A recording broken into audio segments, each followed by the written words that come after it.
Kombucha! Welcome to Vanside Chats, where we sit in the van and chat about one aspect of van life.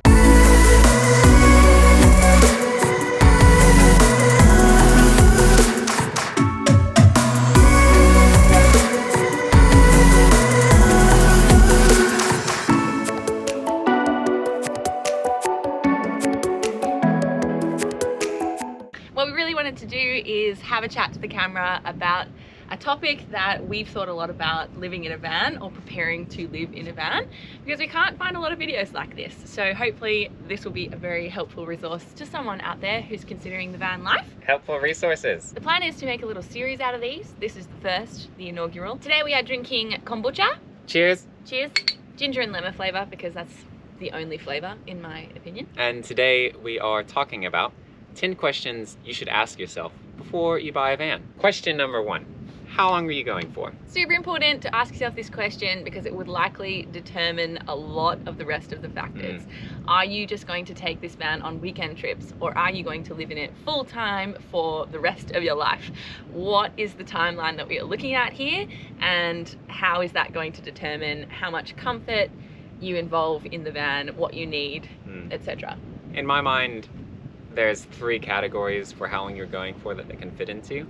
First one is you're going on a holiday. It could be a really long holiday, like a year, or it could be a short holiday, like a week, 2 weeks, 4 weeks if you're in Australia. Annual leave.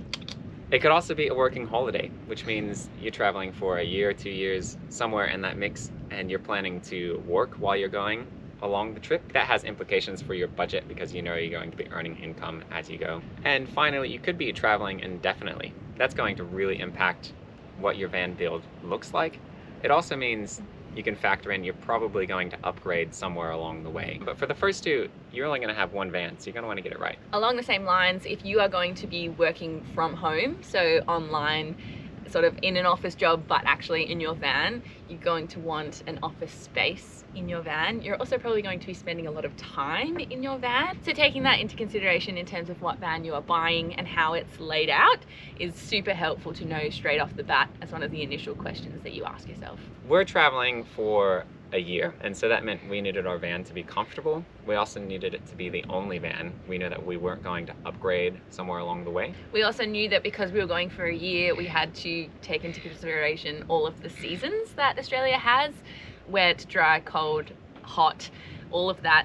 And so that's one of the reasons why we bought the van we did, because we wanted somewhere that could handle all of those elements and be comfortable regardless of the weather situation. Australia is like 75% desert, if you didn't know that. The thing about a desert is that it's really hot during the day, but it's real cold overnight. All right, everybody's favorite questions, budget questions. Hooray, money. I love talking about money. You love talking about money. No one likes talking about money. We like talking about money. We like talking about money. It's actually one of our most talked about things while we're traveling. Episode 2 of Van Life Chats is going to be our budget for the build, so stay tuned for that. Question 2. What is your budget? We think the budget falls into 5 categories. How much is it going to cost to purchase your van? How much is it going to cost to build your van? Then for traveling, you need to have a budget line for this is how much it costs to stay afloat. Daily expenses, fuel, food, accommodation, things of that sort. Things that you need to pay for day to day to keep yourself alive. Now you're traveling, so you also want to have splurge travel expenses. Experiences, tours, that type of thing. And one thing I would just say as a piece of advice, allow yourself some money to actually do things. You got to remember that you're there to see things and do things. And if you don't have any money to be able to explore and actually, go scuba diving or go to this museum and see this artwork or whatever takes your fancy. If you don't have the funds to do that, then it actually just becomes a lot of sitting around doing nothing. You need to have money for emergencies. We just made a video about how we spent $16,000 on an entire new engine. I don't want to talk about it. And you should watch it. The link is here. Hopefully nothing drastic happens to you like that, honestly. But always, always, always have a significant chunk of savings in reserve. You will need to repair your van, so make sure you budget for the repairs. So our budget for buying the van was approximately $16K, and then our budget for building the van was also approximately 16K. And then the way we found it most helpful to budget our money for being on the road is to have a daily expenses budget as well as a splurge budget. And we know how much money we have to do fun stuff and how much money we need to reserve to get by. Yep.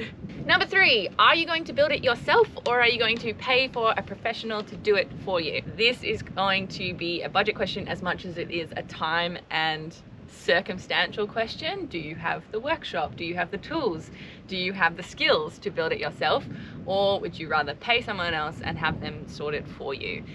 Usually, I'm going to say usually, because not always the case, but 9 times out of 10, it is more expensive to have someone else build it for you. The positive of building it yourself, you get to have it exactly the way that you want it to be. And when something does break, you built it, so you know exactly where the repair, screw, or whatever it is that broke needs to go. I will say the satisfaction of building your own van is very, very high. And I love lying in bed and just looking at our van and thinking, man, this is amazing. Like, we built this. How good. Yeah. Question number 4. What is your comfort versus adventure versus price travel style? For us, it is high adventure, medium comfort, low price. And Sarah wrote a whole blog about that recently, so you can check that out. I think it's a game of trade-offs. You need to decide how much comfort you are willing to sacrifice in order to keep the costs low, or vice versa. You may not want to sacrifice the comfort level and you're willing to pay a little bit more, or you really, really want to go hardcore adventuring and you don't mind paying for kitting out the van in order to do that. Yep. So, Or if you need your budget to just be as cheap as possible, then you can go low comfort, medium to low adventure, and low price. so know your travel style, know what you like, and let that determine how you buy the van. That does it for the budget. Let's go into our space questions. Question number 5. How important is it that you can stand up in the van? This was the first question that we considered before we bought the van, and we had to choose because we obviously bought a really tall van. What did it for us is we knew that I'm slightly taller than Sarah, and if I couldn't stand up, then I wasn't going to be doing the dishes. And That's deal breaker. that's a deal breaker. That's deal breaker right there. I think this ties into the time question. Well, it ties into a lot of questions. Your comfort level and how long you're going for. It's just a subset of that. But if you can stand up in your van, chances are you will spend a lot more time in it and you will do a lot more things in it. For example, lots of cooking, lots of hanging out. The taller your van is, in general, the more expensive it is. Question number 6. What are your hobbies and space requirements? In my thinking, there's only really 4 things you use the space in your van for. 1 is your bed. Number 2 is your cooking and living space. Number 3 is your cleanliness and hygiene spaces. Number 4 are your hobbies, whether that's fishing, kayaking, surfing, riding a bike.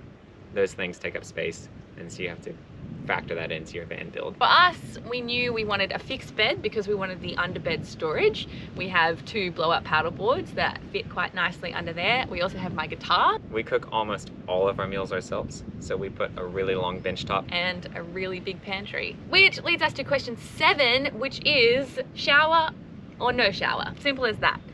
Do you want the convenience and the comfort of having a shower in your van?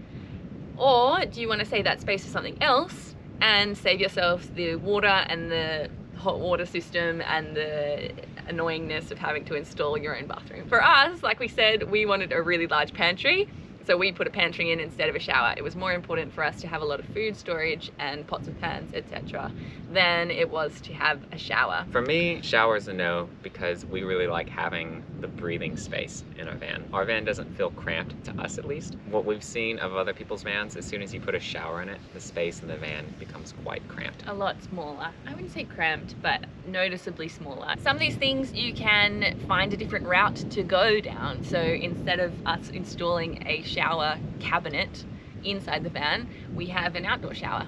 Off the back of the van, it's essentially just a glorified hose with a nozzle.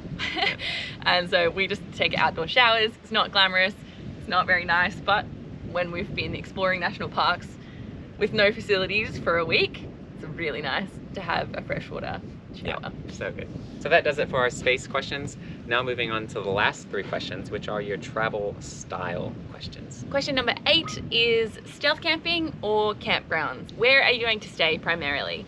If you're going to stealth camp, it's a lot cheaper, but you need to take that into consideration in terms of your van build. We decided to make it so that you could look at our van and be unsure if it was a camper or not. For instance, we didn't put an awning on, so we can, and we have done for the most part, park on the street next to a public toilet and sleep there for the night. Whereas we know a lot of people who love to go to the caravan park and set up for the next month. They get their awning out and they have their little garden and they have their chairs and their fire pits and all of these comforts that sort of make that patch their own. This links back to the budget, because if you're going to spend most of your time free camping and stealth camping, it's going to be a lot cheaper than if you're setting up in a caravan park all the time.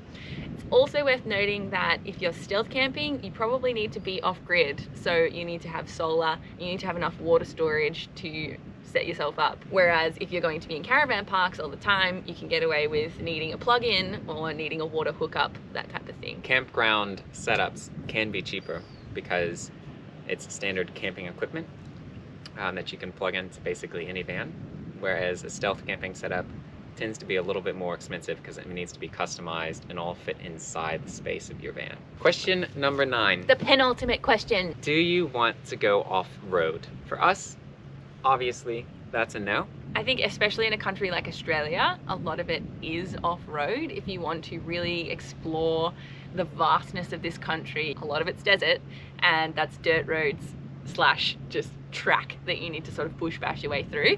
If that is appealing to you and that sounds like a great time, then I would say 4-wheel drive off-roading option is for you. Whereas for us, that doesn't really fit with our goals, our travel style. We like to go a little bit off the beaten track, but not so far as to, you know, oh yes, we got bogged. Like, getting bogged just sounds like a really bad time to me. I think I would hate that. Whereas we know some people who absolutely froth that. They love it. They love to tell us how many tires they've popped on the off-road. They love, yeah. Oh, it sounds like a nightmare to me. So chances are you will know yourself and you will know what sounds like a good time and what doesn't, and you can let that inform your choices. It's worth noting that in Australia, we've had to say no to a lot of things just because we aren't able, but we're okay with that. A lot of the appeal of 4-wheel drive, in my opinion, is you get to go to these remote locations that are extremely beautiful and you're the only one there. Yeah. We find, at least personally, that we don't mind having other people on the beach with us, for example. We like the vibe of being around groups of people. Also, in general, off-road vehicles are more expensive than the 2-wheel drive vehicle version of the same thing. So that's something to take into consideration. And the moment you have been waiting for, the last question of the video. This question is the question that we lingered on longer than any other question. We were still considering this after we'd bought the van, while we were building the van.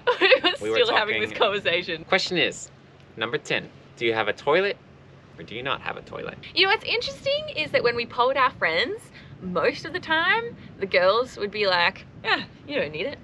And the boys would be like, oh my gosh, deal breaker, you have to have a toilet. So interesting. Zane was gunning for having a toilet and I was gunning for not having a toilet. We don't have a toilet.